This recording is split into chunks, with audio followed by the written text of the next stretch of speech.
அரசியல் நகர்வு நேயர்களுக்கு வணக்கம். நான் உங்க தீபிகா. இன்றைய நிகழ்ச்சியின் சிறப்பு விருந்தினர் நாம் தமிழர் கட்சி ஆதரவாளர் குளோரி அவர்கள். வணக்கம். வணக்கம். உதயநிதி அவர்கள் துணை முதல்வரா ஆனதுக்கு எந்த ஒரு பிரயோஜனமே இல்லை. அவர் கார் ரேஸ் தான் நடத்திக்கிட்டு இருக்காரு அப்படின்ற மாதிரி எடப்பாடி அவர்கள் ஒரு குற்றச்சாட்டு வச்சிருந்தாரு. இந்த குற்றச்சாட்டை நீங்க எப்படி பாக்குறீங்க? ஆமா, அத உண்மைதான். எனக்கு என்னன்னா, சொல்றவங்களும் அதே மாதிரி உதவாதவங்க அப்படிங்கிறது தான் ஒரு வேதனை. சொல்றதுக்கு தகுதியானவங்க சொல்லலையே அப்படின்னு ஒரு இது. அவர் சொல்றது எல்லாமே எடப்பாடியார் திமுகவை பார்த்து வைக்கிற அத்தனை குற்றச்சாட்டுகளும் உண்மை. திமுக அதிமுகவை பார்த்து வைக்கிற அத்தனை குற்றச்சாட்டுகளும் உண்மை. நீங்க மாத்தி மாத்தி ஒவ்வொருத்தருடைய குற்றச்சாட்டுகளை சொல்றதுக்கு ஏன் நீங்க நேர்மையான ஆட்சியை கொடுக்கல அப்படின்னு நம்ம கேட்கிறோம். உதயநிதி உதவாநிதியா இருக்காருன்னா, நீங்க 13 பேரை சுட்டு கொல்றப்ப என்ன பண்ணிட்டு இருந்தீங்க? தூங்கிட்டு இருந்தீங்க. அப்புறம் டிவியில பார்த்து தெரிஞ்சுக்கிட்டு உடனே என் மக்களை கொல்றதுக்கு நீ யாருடான்னு மாவட்ட ஆட்சியரை வீட்டுக்கு அனுப்பியிருக்கணுமா இல்லையா? ஃபயர் பண்ணவங்களை வீட்டுக்கு அனுப்பியிருக்கணுமா இல்லையா? அதுக்கான அதிகாரம் அவருக்கு இருக்குல்ல. அப்போ நீ பொய் தானே சொல்ற? டிவியில பார்த்து தெரிஞ்சுக்கிட்ட, உனக்கு தெரியாம அது நடக்கல. இப்படி 13 பேர் உயிரை எடுத்த எடப்பாடியெல்லாம் திமுகவை பார்த்து சொல்றதா வேடிக்கையை தவிர சொல்றது உண்மைதான். உதயநிதி அப்படியே என்ன அரசியல் பிம்பத்துல அந்த கட்டமைப்புல வந்தவர், வாரிசு அரசியல்ல வந்தவர், ஒரு இளைஞனா அவர் நிறைய செஞ்சிருக்கலாம். ஒரு சின்ன எதிர்பார்ப்பு கூட இருந்ததுதான் சொல்ல போன ஆரம்பத்துல. சின்ன எதிர்பார்ப்பு தான். ஏன்னா அந்த பரம்பரைக்கே நல்லது செய்ய தெரியாதுங்கிறது நமக்கும் தெரியும். அது கேளிக்கைகளின் பரம்பரை அப்படிங்கிறதும் நமக்கு தெரியும். அதனால செய்ய மாட்டாங்க. இருந்தாலும் ஒருவேளை செஞ்சிட மாட்டாரான்னு நினைக்கும் போது உண்மையிலே ஸ்டாலின் அவர்கள் ஊடகத்துல பசப்புரையாவது பண்றாரு. அதுக்கு கூட லாயக்கு இல்லாத, போய் பசப்புரை கூட பண்றதுக்கு லாயக்கு இல்லாத ஒரு ஆளு தான் விளையாட்டுத்துறை அமைச்சர்னு. சரியாதான், இவர் தீராத விளையாட்டு பிள்ளைன்னு தெரிஞ்சுதான் அவரை விளையாட்டுத்துறை அமைச்சரும் ஆக்குனது. அது மாதிரி அவர் விளையாடிட்டு இருக்காரு. இன்னும் ஒரு முட்டையை தூக்கிட்டு வருவாரு. இல்ல எங்கேயாவது உங்க வீடு எல்லாம் செங்கல் ஏதாவது கொட்டி வச்சிருந்தா அந்த செங்கலை ஒரு வீடு வருவாரு. இல்ல நீங்க அவரை விளையாடிக்கிட்டு இருக்காருன்னு சொல்றீங்க. ஆனா மீண்டும் திமுக ஆட்சி அமைத்தால் உதயநிதி அவர்கள் தான் எங்களுக்கு விளையாட்டுத்துறை அமைச்சரா வேணும் அப்படின்னு சொல்லி இந்த விளையாட்டு வீரர்கள்லாம் சொல்றதா காணொலிகள்லாம். ஏன்னா அவங்களும் விளையாடுன்ட்டு உண்மையான விளையாட்டை விளையாடாம இவரை மாதிரியே விளையாடிட்டு இருக்காங்களா? நாயோட புரண்டுட்டு இருக்காங்களா? இல்லைன்னா கேளை இந்தியான்னு கேளிக்கைகள்ல இருக்காங்களா? இல்ல ஏதாவது சும்மா நிகழ்ச்சிகள்ல ரிப்பன் வெட்டிட்டு இருக்காங்களான்னு தெரியல. கேட்க வைப்பாங்க. ஒரு கும்பலை கூப்பிட்டு வச்சு கேளுங்க. சாதாரண அதாவது இந்த மாதிரி ஸ்போர்ட்ஸ்ல இன்வால்வ் ஆகி இருக்கக்கூடிய மாணவர்களே திமுக அதாவது உதயநிதி அவர்கள் விளையாட்டுத்துறை அமைச்சரா ஆனதுக்கு அப்புறம் நிறைய விஷயங்களை எங்களுக்கு கொண்டு சேர்த்திருக்காங்க. அதெல்லாம் ஆதாரப்பூர்வமா வெளியிடலாமே. அந்த விளையாட்டுல கலந்தக்கூடிய வீரர்கள் தான் இந்த மாதிரி பேசுறாங்க, பேச வைப்பாங்க. அவ்வளவுதான். அவர் வரணும் பெருசா செஞ்சிடல. இன்னும் எத்தனையோ கண்ணகி நகர்ல விளையாட்டுல ஜெயிச்ச பொண்ணு, இன்னும் ராயபுரம் அந்த ஏரியாக்கள்ல ஜெயிச்ச பிள்ளைங்க எல்லாம் அடிப்படை கோச்சிங் போறதுக்கு, அதாவது பயிற்சி போறதுக்கே வசதி இல்லாத இது. அதுக்கெல்லாம் அவர் என்ன முன்னெடுப்பு எடுத்தாரு? குகன்னு ஒரு செஸ் வீரருக்கு கோடி கணக்குல கொடுக்குறாங்க. இங்கே இருக்கக்கூடிய நம்ம தமிழ் பெண்ணுக்கு 5 லட்சம் 2 லட்சம் கொடுக்குறாங்க. இதுல இப்படி இருக்க பட்சத்துல எப்படி வீரர்கள் சொல்றதை நாம நம்ப முடியும்? சொல்ல வைக்கப்பட்டிருக்காங்க, அவ்வளவுதான். இன்னும் நிறைய சொல்லுவாங்க. இவங்களோட விளம்பரத்தை பார்த்தாலே தெரியலையா மேம்? இப்ப விஜய் அவர்கள் பெரம்பூர் தொகுதியிலும் திருச்சி கிழக்குலையும் போட்டியிடுறதா அறிவிச்சிருக்காரு. ஸோ பெரம்பூர் தொகுதியில ஒரு கடும் போட்டி நிலவும் அப்படின்னு சொல்றாங்களே, இதை பத்தி உங்களோட கருத்து? கடும் போட்டி தான். ஆனா அவரோட பயத்தை தான் இது காட்டுது. எங்க 2ல் நின்னா ஏதாவது 1ல் ஜெயிச்சிடலாமே அப்படிங்கிற ஒரு பயம். அதுக்காக அந்த வாய்ப்பை அவர் பயன்படுத்தியிருக்காரு. இது முழுக்க தேர்வு செய்தது பெரிய அவமானம். இவ்வளவு நாளும் பிளாஸ்ட்னு கையை காலை ஆட்டிட்டு இருந்ததுக்கு ஒரு இதே இல்லாம போயிரும். அதனால நம்ம 2 இடத்துல நிக்கணுங்கிறத. இதுல இன்னொரு விஷயம் என்ன சொல்றாங்கன்னா, அங்க ஏடிஎம்கே வரும், இல்லைன்னா டிஎம்கே தான் வரும். இந்த பகுதியில அந்த 2 கட்சிகள் தான் வரும். நாம் தமிழரோ தமிழக வெற்றி கழகமோ வரத்துக்கு வாய்ப்பு கிடையாதுன்னு சொல்றாங்க. ஒட்டுமொத்தத்திலேயே மொத்த தமிழகத்துக்குமே ஒன்று திமுக வரும் இல்லை அதிமுக வரும்னு தான் பேசிக்கிறாங்க. நல்லதுக்கு தான் காலம் இல்லை அப்படிங்கிற மாதிரி ஆகிப்போச்சே. அதே தாவேக்கா தற்கொலைகள் என்ன சொல்லலாம், எங்க தலைவர் தான் வருவாங்க அப்படின்னு சொல்லுவாங்க. 3 கொள்ளக்கார கூட்டம் வரும்போது நல்லவர்கள் சிறுபான்மையா தான் இருக்காங்க. எப்பவுமே சென்னையில இருக்கக்கூடிய தொகுதிகள்ல திமுக இப்ப தொடர்ச்சியா ஜெயிச்சுட்டு தான் இருக்காங்க. அவங்கதான் ஜெயிக்கிறாங்க.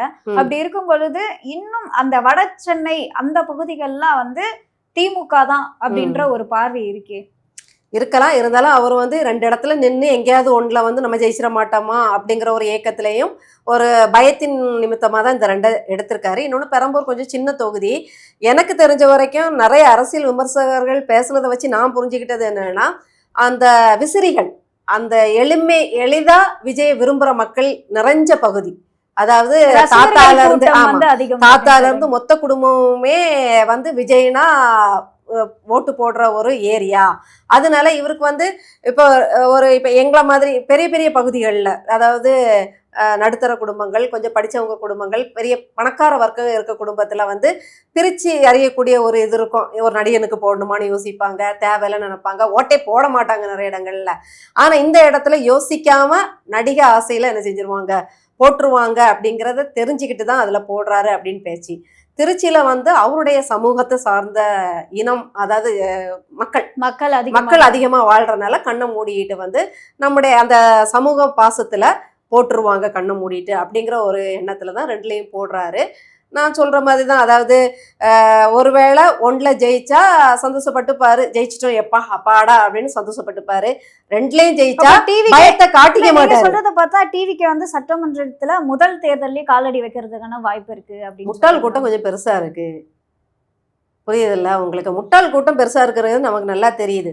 முட்டாள் கையில தான் சில இதுக்கு போகுதுன்னா நம்ம என்ன வச்சு தடுக்க முடியும் நீங்க சொல்லுங்க? முட்டாள்கள் நம்ம சொல்லதான் முடியும். களத்துல நின்று சொல்றோம், கிடைச்ச ஊடகத்துல சொல்றோம், சொந்த ஊடகத்திலையும் சொல்லி பார்க்குறோம். ஆனா அந்த முட்டாள் கூட்டம் அதிகமா இருக்கும்போது, இன உணர்வு உள்ள கூட்டம் கொஞ்சம் குறைவா இருக்கும்போது வாய்ப்பு அதிகமா இருக்குதான். ஆனா அதுக்காக நம்ம அதை வரவேற்கிறோம் அப்படின்லாம் கிடையாது. ஆமா, விஜய் வந்து ஜெயிக்கணும்னு நான் ஏன் ஆசைப்படணும்? நான் விஜய் ஆதரவாளரே கிடையாது. ஆனா கூட்டம் பெறுகிறது இந்த பெரும்பான்மை மக்கள். இல்ல, அப்போ நாம் தமிழர் இந்த நேரத்துல கூட நாம் தமிழர் ஜெயிக்கும்ன்ற ஒரு கான்ஃபிடென்ட் இல்லாம இருக்காங்க இல்லையா நாம் தமிழர்? அப்போ உங்களை தேர்வு செய்ய மாட்டாங்கன்னு உங்களுக்கே தெரியுதா? கான்ஃபிடென்டோட தான் நாங்க வந்து வெற்றி நடை போடுறோம். ரொம்ப நம்பிக்கையில தான். அன்னை வந்து ஒரு சொல்லாடல் சொல்லுவாரு, ஒருவன் ஒரு இதை வந்து முதல்ல வந்து செய்ய ஆரம்பிக்கிறானா அது முயற்சி, அது தோல்வியில முடிச்ச பிறகும் திருப்பி செய்யறானா அது விடாமுயற்சி, திருப்பியும் தோத்த பிறகும் அவன் திருப்பி செய்யறானா தொடர் முயற்சி, திருப்பியும் தோத்துக்கிட்டே இருக்கும் ஆனாலும் செய்யறானா அவன் பெருத்த நம்பிக்கை, அவன் உறுதியோட இருக்கான்னு அர்த்தம் அப்படின்னு. அது மாதிரி உறுதியோட தான் போறோம். ஆனா கூட்டம் கூடுறத நம்ம பார்க்கும்போது ஒரு முட்டாள் கூட்டம் கூடுதே அப்படிங்கிற ஒரு வேதனை எங்களுக்கு இருக்கு. அந்த வேதனையின் வெளிப்பாட யதார்த்தத்தை நாங்க சொல்றோம். ஆனா விஜய் வரணுங்கிற ஆசை துளியும் கிடையாது. ஏன்னா எனக்கு நல்லா தெரியும் அது வந்து இன்னொரு திமுகவோட இன்னொரு வருஷம் தான் தாவேக்கா. அப்படிங்கும்போது கண்டிப்பா அது வந்துடக்கூடாது அப்படின்னு தான் நானும் ஆசைப்படுறேன். ஆனாலும் அந்த தற்குறி கூட்டம் எதையும் யோசிக்காம எனக்கு விஜயை பிடிக்கும். நீங்க யார்கிட்ட கேளுங்க, அவர் எப்படி வேணா இருக்கட்டுங்க, யாரா வேணா இருக்கட்டுங்க, யாரை வேணா வச்சிருக்கட்டுங்க, எனக்கு விஜயை பிடிக்கும் போடுவேன். இப்படி சொல்ற கூட்டம் அதிகமா இருக்கும்போது நம்ம என்ன பண்ண முடியும்? போட்டி போடுறோம், இறைவனை நம்புறோம், இயற்கையை நம்புறோம், எங்களுடைய உழைப்பை நம்புறோம். அதுக்கு மேல வந்து மக்கள் தான் தீர்மானிக்கணும். இதுக்கு ஒரு பெரிய உதாரணம் பார்த்தீங்கன்னா கஜினி முகமது, வரலாறுல படிச்சிருப்பீங்க. அவர் வந்து பலமுறை தோற்றவர் தான். பலமுறை தோற்று போய் ஒரு குகை மாதிரி ஒரு இடத்துல சோர்ந்து போய் உட்காந்துட்டாரு. சிலந்தி கூடு கட்டுறத, இந்த வலை பின்றதை பார்க்குறாரு. அது பல முயற்சிக்கு அப்புறம் தான் அழகான அந்த இது. ஏன்னா அது ஆரம்பிக்குது, அத்து போயிடுது, திருப்பி ஆரம்பிக்குது, அது வலை விட்டு போயிடுது. விட அது ஒரு 70 தடவை என்னவோ முயற்சி பண்ணி தான் ஒரு அழகான வலையே பின்னுது. அப்போ அவர் யோசிக்கிறாரு, இந்த சின்ன சிலந்திக்கு இருக்கக்கூடிய நம்பிக்கை நமக்கு இல்லையா அப்படின்னு யோசிதான் ஒரு உத்வேகத்துல வந்து அவர் போராடி பல வெற்றிகளை பார்க்குறாரு. அது மாதிரி தொடர் தோல்வியினோடனே நாங்க வந்து சோர்ந்துட்டோம், ஒதுங்கிட்டோம் அப்படின்ல. இந்த தொடர் தோல்வி எங்களுக்கு வந்து நம்பிக்கையை தான் கொடுக்குது, ஜெயிச்சு காட்டணுங்கடா அப்படிங்கிற ஒரு வெறியை தான் கொடுக்குது. அதனால அதிக வெற்றிகளை பெற்றவர்களோட பின்னில் போய் பார்த்தீங்கன்னா அதிக தோல்விகளை சந்திச்சவங்களா இருப்பாங்க. இப்போ இதுல இன்னொரு விஷயம் என்ன அப்படின்னு பாத்தீங்கன்னா, ஸ்டாலின் அவர்கள் தேர்தல் அறிக்கையை வந்து வெளியிட்டிருந்தாரு. அதுல வந்து பழைய தேர்தல் அறிக்கையை தான் சில இது எக்ஸ்ட்ராவா ஆட் பண்ணி வந்து விட்டுருக்காரு. ஆனா அந்த நீட்டை பத்தி மட்டும் எதுவும் வெளிவரலையே, இதை பத்தி நீங்க என்ன நினைக்கிறீங்க? அவங்களுக்கு நிலைமை புரிஞ்சிடுச்சு. நம்ம சொல்லிட்டோம் எப்படி வந்து அண்ணன் சீமான் அவர்களுடைய அடிப்படை அரசியல் மாற்றங்கிறது ஒற்றை முதல்வரால் பண்ண முடியாது. இது பல மாநிலங்களின் கோரிக்கையின் அடிப்படையில் ஒன்றிய அரசால தான் பண்ண முடியும் அப்படி நாங்கள் யதார்த்தத்தை பேசுகிறோமோ புரிஞ்சுக்கிட்டு, அது மாதிரி 4.5 வருஷம் கழித்து அவருக்கு யதார்த்தம் புரிஞ்சிருக்கு. நீட்டை வச்சு நீங்கள் ஏமாத்தாதீங்க, நீட்டுங்கிறது நீதிமன்றத்திலேயே அது வந்து வச்சு தான் ஆகணும்னு இது முடிவு வாங்கியாச்சு, இதுக்கு மேலே இதை வச்சு விளையாடாதீங்க, உருட்டாதீங்க, நீட்டுங்கிற ஒரு கூமுட்டைத்தனமான ஒரு முட்டையை தூக்கிட்டு வராதீங்க அப்படிங்கிறத நம்ம சொல்லி அவங்களுக்கு அது இப்போதான் அது மண்டைக்கு உரைச்சிருக்கு. இப்போ நாம் தமிழர் கட்சி ஒருவேளை ஆட்சியை பிடித்தால் வந்து நீட்டை வந்து ஒழிக்க முடியும் அப்படின்னு நீங்க நினைக்கிறீங்க? நீட்டை ஒழிக்க முடியாது அண்ணன். அதுக்கு சொல்ற இது என்னன்னா, அந்த நீட்டு பக்கமே நான் போகலை, நீட்டை நீங்க வேணா வச்சுக்கோங்க, நீங்க நீட்டை வச்சு உங்க காலேஜ்ல எடுப்பீங்களோ எடுக்கலையோ, ஏன் அரசு மருத்துவமனையில, ஏன் தமிழ்நாட்டுக்குள்ள என் பிள்ளைகளுக்கு நான் வந்து நீட்டே இல்லாம படிக்க வைக்கிறேன், அது நீங்க தடுப்பீங்களா? ஒன்றிய அரசு அது தடுக்குமா? அரசு மருத்துவமனையில இப்ப ஏழை மாணவர்கள்லாம் வந்து நீட்டு போகணும்னு அவசியம் கிடையாது. அதாவது அரசு கல்லூரிகள்லயே வந்து இது அதற்கான பண்ணலாம். வழிவகை ஆனா அதுக்கு வாய்ப்பு இல்லை. ஏன்னா அரசு கல்லூரியிலேயே நீட்டு நீட்டு வந்து மார்க் இருக்கு. இருந்தாதான் என்ன செய்ய முடியும், உள்ள நுழைய முடியும். அப்படியா? ஒன்றிய அரசு அதுல ஜெயிக்க முடியலையா? நான் மருத்துவமனையை கட்டுறேன், அதுல என் ஏழை பிள்ளைகளை என்ன செய்யறேன், அந்த பெரிய நல்ல மதிப்பெண் எடுத்த அந்த மாணவர்களுக்கு, அது ஏழையோ பணக்காரனோ மதிப்பெண் அடிப்படையில தானே நம்ம கொடுக்க முடியும், அந்த அடிப்படையில நான் வந்து என்ன செஞ்சிடுறேன், படிக்க வைக்கிறேன் அப்படின்னு. அப்போ வந்து நீ கேள்வி கேட்க முடியாது இல்லையா? உன் அரசு கல்லூரியில சேர்க்கணும்னா தான் உனக்கு என்ன வேணும், நீட்டு மார்க் வேணும். எப்படி இங்க நீட்டுக்கு பயந்து பிரான்ஸ்ல எல்லாம் போய் படிச்சுட்டு வராங்க, அது மாதிரி நான் என்னுடைய தனியார் மருத்துவமனையில, நானே ஒரு தனியார் மருத்துவமனை என்னால முடிஞ்சதை கட்டுறேன், அதுல வந்து முதல் கட்டமா அவங்கள படிக்க ஆனா வைக்கிறேன். நீட் இருந்தாதான் மருத்துவ படிப்புக்கான எலிஜிபிளான கேட்டகரியிலேயே அந்த மாணவர்கள் இருப்பாங்க அப்போ அப்படின்னு சொல்றாங்க. நீட்டுல ஃபெயில் ஆகி சரியான, அதாவது ஜஸ்ட் பாஸும்பாங்க இல்லையா, விளிம்பு நிலையில தேர்ச்சி பெற்றவங்க எல்லாம் ஜெகத் ரட்சகனோட மருத்துவமனையிலையும் இல்ல அந்த எம்எல்ஏ இந்த எம்எல்ஏ இல்ல பெரிய பெரிய பணக்காரர்களோட தனியார் மருத்துவமனையிலையும் போய் படிக்கிறாங்களே, அப்போ அவங்க தரங்கட்ட மருத்துவர்களா? அப்ப அவங்கள நம்பி எப்படி வைத்தியம் பண்ண போறது? இப்ப நீங்க பாத்தீங்கன்னா அரசு கல்லூரியில கிடைக்காம தனியார் மருத்துவமனையில படிக்கிறவங்க யாரு? நீட்டுல மதிப்பெண் குறைஞ்சவங்க, குறைவா சொல்ல போனா ஜஸ்ட் பாஸ் ஆயிருப்பாங்க. அப்ப அவங்க தரங்கட்ட மருத்துவர்கள் தானே. அப்போ இப்ப நீங்க எப்படி நீங்க போய் மருத்துவம் பார்ப்பீங்க? இப்போ அவரு வந்து தனியார் மருத்துவமனையில மோசமான மார்க் எடுத்துட்டு போய் படிச்சுட்டு மோசமா படிச்சுட்டு வராரு, மோசமான மார்க் எடுத்திருக்காருன்னா அவர் மண்டையில எதுவுமே இல்லைன்னு அர்த்தம். அவரு ஒன்றும் நான் வந்து தனியார் மருத்துவமனையில் படித்தவர்னு போர்டு வைக்க போறது இல்லை. நீட்ல வந்தவங்க நான் வந்து நீட்ல படிச்ச அந்த அதிமேதாவின்னு போர்டு வைக்க போறது இல்லை. யாருக்கும் தெரியாது இவங்க பிரைவேட்ல படிச்சாங்களா, தனியார்ல படிச்சாங்களா, நீட்ல மார்க் வாங்கி படிச்சாங்களான்னு தெரியாது. இப்போ இந்த தனியார்ல உள்ள முட்டாள் மருத்துவத்தை போய் அப்ப நம்ம சாகணுமா? அப்போ நீட்ல மார்க் நீங்க குறைவா எடுத்தா தனியார் மருத்துவமனையில போய் ஒரு மருத்துவரை உருவாக்க முடியும்னா நீட் வச்சு என்ன பிரயோஜனம்னு நான் கேட்கறேன். இப்ப நீட்னால என்ன பிரயோஜனம்? வரதுக்கு முன்னாடி வந்து பணக்காரர்கள் மட்டுமே வந்து மருத்துவம் வந்து சேர்ந்து இல்லையே. இப்பவும் எக்ஸாம்னால வந்து இப்போ ஏழை மாணவர் அதுல பாஸ் ஆனா அவங்களுக்கு வந்து மிக ஏழை மாணவர்கள் அதுல தேர்ச்சி பெறதே குதிரை கும்பா இருக்குல்ல. ஏன்னா ஏழை மாணவர்களோட பின்புலம் எப்படி இருக்குதுன்னா இந்த அரசு பள்ளிகள்ல படிச்ச அந்த பின்புலம் தான் இருக்கு. இங்க நீங்க என்ன கேக்குறீங்க, இன்டர்நேஷனல் லெவல்ல கேள்வியில கேட்டு வைக்கிறீங்க, அதுவும் ஆங்கிலத்துல கேட்டு வைக்கிறீங்க. ஹிந்தியும் ஆங்கிலமும் தான் இருக்குது. தமிழ் வழி கல்வி பயின்றவங்களுக்கு ஆங்கிலத்துல கேட்கும்போது அது சுத்தமா புரியாது. ஏன்னா நான் தமிழ் வழி கல்வி படிச்சுட்டு வந்தவ, நான் போய் கல்லூரியில எவ்வளவு பாடுபட்டேங்கிறது எனக்கு தான் தெரியும். அப்போ அவங்களால அது முடியாதப்ப இப்போ ஒரு நல்ல தேர்ச்சி பெற்ற ஒரு மாணவன், அதாவது 90% மேல எடுத்த மாணவனுக்கு இது புரியாமலே அவனுக்கு கிடைக்காம போயிருதுல. இதுல அதிகம் பாதிக்கப்பட்டவங்க ஏழை மாணவர்கள் தான். அதான் நான் சொல்ல வரேன், நீட்டால பாதிக்கப்பட்டவங்களே ஏழை மாணவர்கள் தான். ஏன்னா அவங்களால அந்த கேள்விகளை உள்வாங்க முடியல, அவங்க தற்கொலை வரைக்கும் போனதெல்லாம் நீங்க அறிஞ்ச ஒண்ணுதான். அதனால இது ஒரு சும்மா சும்மா சொல்றதுதான். அதனால நான் என்ன கேட்கறேன்னா, அப்படின்னா நீட்டு தேர்வுல என்ன கொண்டு வாங்க, சமத்துவம் எப்போ வரும் தெரியுமா? எப்படி அரசு கல்லூரிக்கு நீட் தேர்வுல ஒரு கட் ஆஃப் வைக்கிறீங்களோ அது மாதிரி தனியார் மருத்துவ கல்லூரியில சேரணும்னாலும் ஒரு கட் ஆஃப் வைங்க. இதுக்கு மேல 70, இப்போ நீட்டுக்கு 90க்கு மேல வச்சிருக்கீங்கன்னு வைங்க, தனியாருக்கு ஒரு 70க்கு மேல இருந்தாதான் எடுப்போம்னு வைங்க. அப்போ இந்த 70க்கு குறைஞ்சவங்க ஆட்டோமேட்டிக்கா எங்க வர முடியாது, ஃபில்டர் பண்ணி வர முடியாது. அப்படி ஃபில்டர் பண்ணுங்க. நீங்க அரசு கல்லூரிக்கு ஒரு ஃபில்டர் பண்றீங்க, தனியார் பள்ளிக்கு ஜஸ்ட் பாஸ் ஆனா போதும்னா அப்ப அது எப்படி தரமான மருத்துவர்கள் நடமாடுவாங்க? நீங்க பேசிட்டு இருக்கும்போது சொன்னீங்க நாங்க வந்து தமிழ்லயுமே வந்து இருக்கும் அப்படின்னு சொல்லி. ஆனா அதாவது இதுக்கு முன்னாடி கலைஞர் அவர்களும் வந்து இந்த இன்ஜினியரிங் பாடப்படிப்புகள்ல வந்து தமிழ்ல கொண்டு வந்தாரு. ஆனா அது பெரிய ஃபிளாப் தானே ஆயிருக்கு, அது மக்கள் வந்து ஏத்துக்கல. முதல்ல வந்து அது கஷ்டமா இருக்கும். ஏன்னா அத்தனை பின்லாந்து, ஒரு விஷயம் நீங்க பாத்தீங்கன்னா நம்ம இந்தியாவை தவிர மீதி எல்லா நாடுகளுமே அவங்கவுங்க தாய்மொழியில தான் படிக்குது.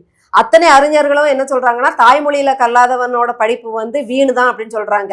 நீங்க சீனால போனீங்கன்னா ஆங்கிலத்துல எதுவுமே கிடையாது.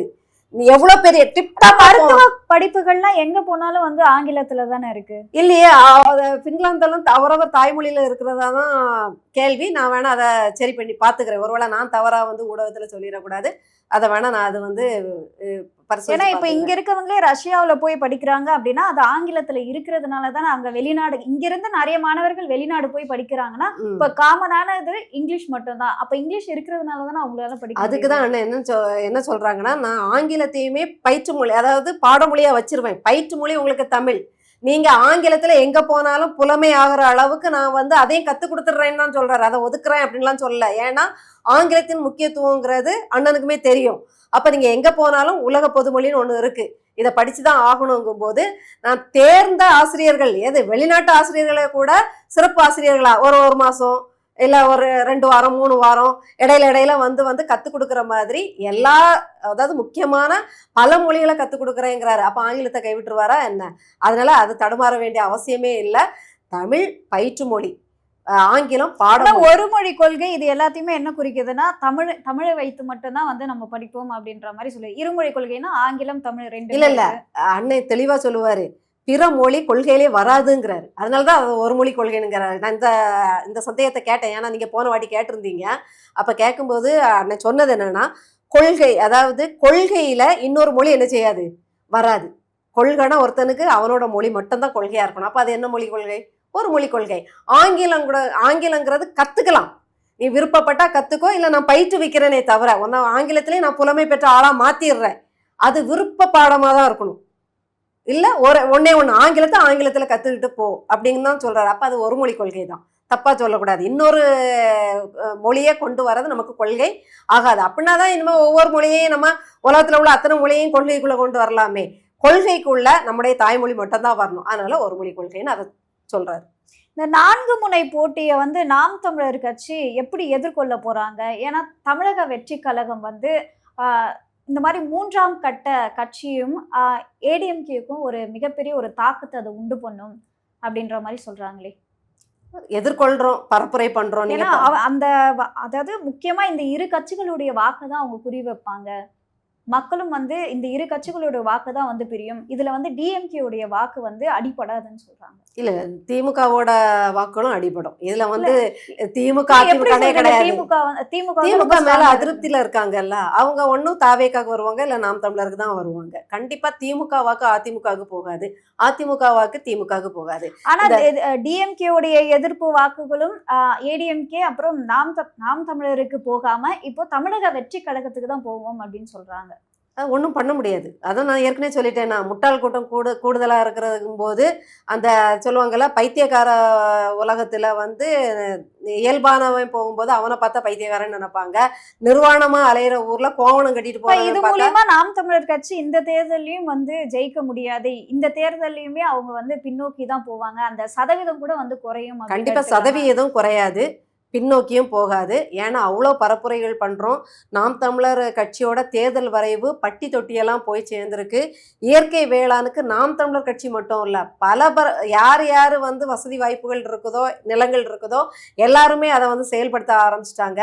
இன்னும் சொல்ல போனால் மாடி வீட்டு தோட்டம் கூட ரொம்ப பிரபலமாயிட்டே வருது. ஏற்கனவே அது கொஞ்சம் பிரபலமாயிட்டு வந்துட்டு இருந்து அண்ணனுடைய பேச்சுகளை கேட்டு வந்து அதெல்லாம் நடைமுறைக்கு வந்துகிட்டே இருக்கு. அப்போ ஒரு நாம் தமிழருடைய தாக்கங்கிறது பரவலா இருந்துட்டு தான் இருக்குது. முழு உழைப்பையும் நாங்க கொட்டுறோம். மக்கள் வந்து ஆட்சி மாற்றத்துக்கு தயாராயிட்டாங்கன்னு சொல்ல வரீங்களா? கண்டிப்பா ஆட்சி மாற்றத்துக்கு தயாராயிட்டாங்க. ஆனா திமுக விடுமா? அதுதான், ஆட்சி மாற்றத்துக்கு தயாராகி பல வருடங்கள் ஆச்சு. திமுகவும் அதிமுகவும் விடுமா? மக்கள் உங்களுக்கு ஓட்டு போடுறாங்கன்னா நீங்க தான் வந்து வர போறீங்க. இதுல எங்க வந்து திமுக வருது? அதுதான், தமிழர்களுக்கு ஒரு பண்பாடு உண்டுங்க, வாங்கிட்டா திருப்பி செய்யணும். வாங்கிடுவாங்க, ஆசைப்பட்டு காசு என்ன செஞ்சிருவாங்க, வாங்கிடுவாங்க. திருப்பி நம்ம செஞ்சு ஆகணும், ஏமாத்திடக்கூடாது. வாங்குறதே ஏமாத்து, வாங்குறதே தப்பு, அதெல்லாம் உரைக்காது, வாங்கிட்டோம்லாம் போட்டுறணும் அப்படின்னு நினைப்பாங்க. அதனால இந்த நப்பாசைக்கு மயங்குற ஒரு கூட்டம் இருக்குது. மக்கள் மேலதான் தப்பு. ஆனா அந்த மக்கள் கூட்டத்திலேயே 36 லட்சம் பேர் அண்ணனை தேடி ஓட்டு போட்டிருக்காங்களோட பெருமையும் நமக்கு இருக்குது, அதே நம்பிக்கையும் நமக்கு இருக்குது.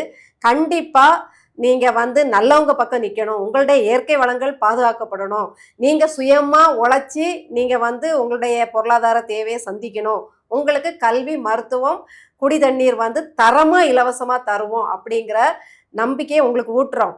உங்களுக்கு அது பிடிச்சிருக்குன்னா எங்களுக்கு ஓட்டு போடுங்க. இல்லை எங்களுக்கு எவன் மலையை வெட்டினா என்ன, எவன் மணலை கடத்தினா என்ன, எவன் யாருக்கு தலையை வெட்டினா என்ன, டாஸ்மாகில் எவன் செத்து சீரழிஞ்சா எங்களுக்கு என்ன, எங்களுக்கு 1000ம் 10,000ம் கருணை பார்வையும் போதும் அப்படின்னு நினைச்சீங்கன்னா நீங்க அதுக்கு ஓட்டு போடுங்கன்னு திறந்த வெளியில பொதுவாகவே அண்ணன் வந்து வெளிப்படையாக பேசி தான் ஓட்டு சேகரிக்கிறாரு.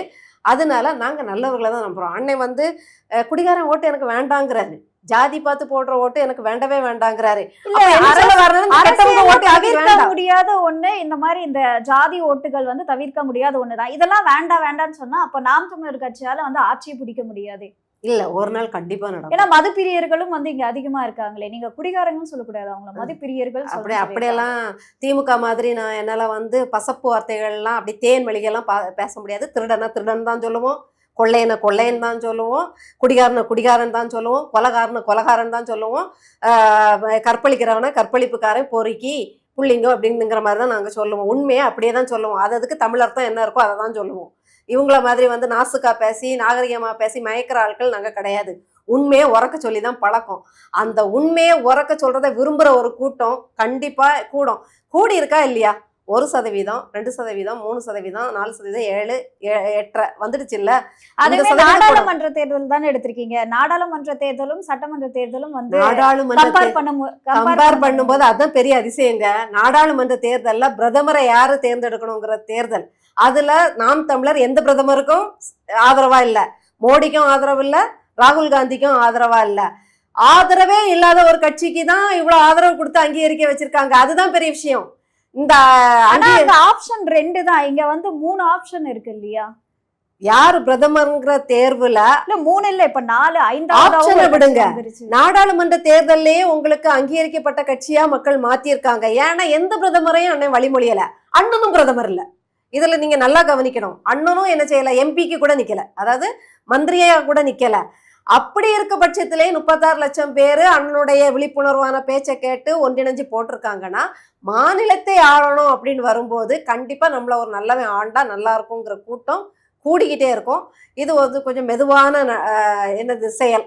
அது வந்து கண்டிப்பா ஒரு நாள் முயலை ஆமையை வந்து வெந்தே தீரும் அப்படிங்கிற ஒரு பெரிய நம்பிக்கை எங்களுக்கு இருக்கு. உங்களோட நேரத்தை ஒதுக்கி பல்வேறு கேள்விக்கு விளக்கம் அளிச்சிருக்கீங்க, அதற்கு நன்றி.